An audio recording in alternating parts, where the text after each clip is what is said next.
क्रांतिसिंह. भारताचा क्रांतिसिंह तू शिवाजी देणे, भारताचा क्रांतिसिंह तू शिवाजी देणे, जागृत केला महाराष्ट्र तू सिंह गर्जनेने.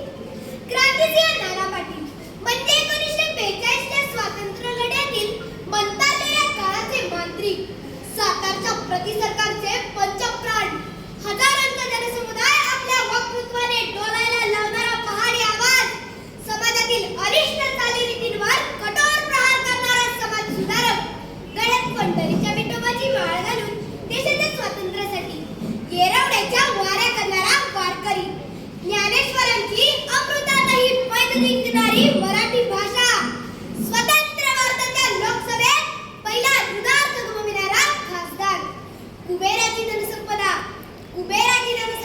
पायाशी लोळण घेत असताना सुद्धा कपालत करणारा नेता म्हणजे नाना पाटील. लिहावा त्यांच्याविषयी शब्द आनंदित होतील आम्हापुढे, बोलावं त्यांच्याविषयी निसर्गही झुकेल त्यांच्या पुढे, निसर्गही झुकेल त्यांच्या पुढे.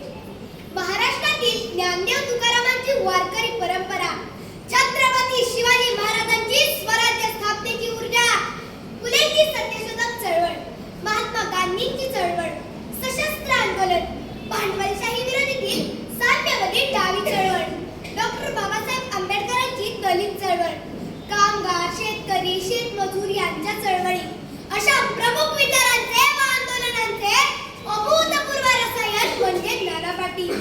शिक्षणाची साथ त्यांना 7वी पर्यंतच मिळाली, परंतु त्यामध्ये आवरून न बसता त्यांनी अनुभव व प्रयत्नांच्या जोरावर सकल जग शहाणे करून आपल्या कार्यामध्ये सहभागी करून घेतले.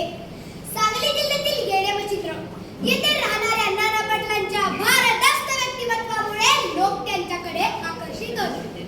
शिक्षण पूर्ण झाल्यावर नानांनी काही काळ तलाठी म्हणून नोकरी केली, पण राजकारण व समाजकारणाची ओढ असलेले नाना घरातून बाहेर पडले.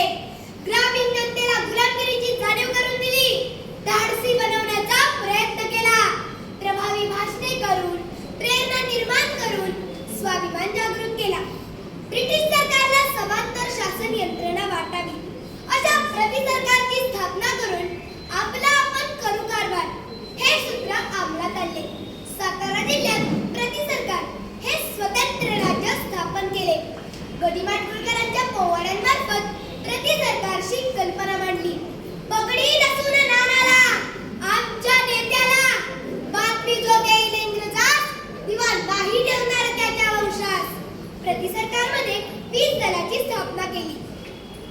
तुफान दलाची उद्देशक तुंडले येथे होतील.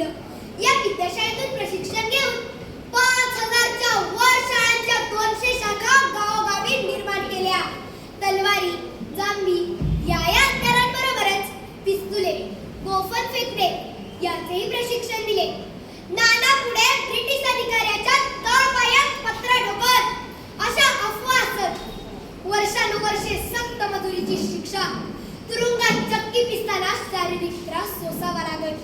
त्यांच्या जागी कुणी लेटा पिटा रामराम ठोकून मोकळा झाला असता. पण क्रांतिसिंह नाना पाटील बाजार फुटके देशभक्त नव्हते, ते एक वेगळेच रसायन होते. 1920 ते 1942 च्या काळात नाना 8 ते 10 वेळा तुरुंगात गेले. 1942 ते 1946 मध्ये तर ते भूमिगतच होते. त्यांना पकडण्यासाठी इंग्रजांनी जंग पछाडले, बक्षिसे लावली, परंतु क्रांतिसिंह सापडले नाही. घरावर जप्ती आणून घर सरकार जमा झाले.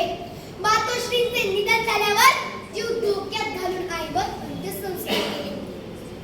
शिक्षण प्रसार, अंधश्रद्धा व व्यसनमुक्ती यातून समाज सुधारण्याचे काम करणारे नाना सातारा मतदारसंघात लोकसभेवर निवडून आले. पुढे 1967 साली बीडमधून ते खासदार झाले. संस्थेत मराठी भाषेतून भाषण करणारे ते पहिले खासदार होते. पण म्हणतात हो आवडे सगळ्यांना तुझी आवडे तुला. या उक्तीप्रमाणे अखेर 6 डिसेंबर 1976 रोजी क्रांतिसिंह नाना पाटील यांचे मिरज येथे निधन झाले. महाराष्ट्राने हा मौल्यवान हिरा गमावला. म्हणूनच मला म्हणावेसे वाटते इतिहासात तू वर्णी महासी पण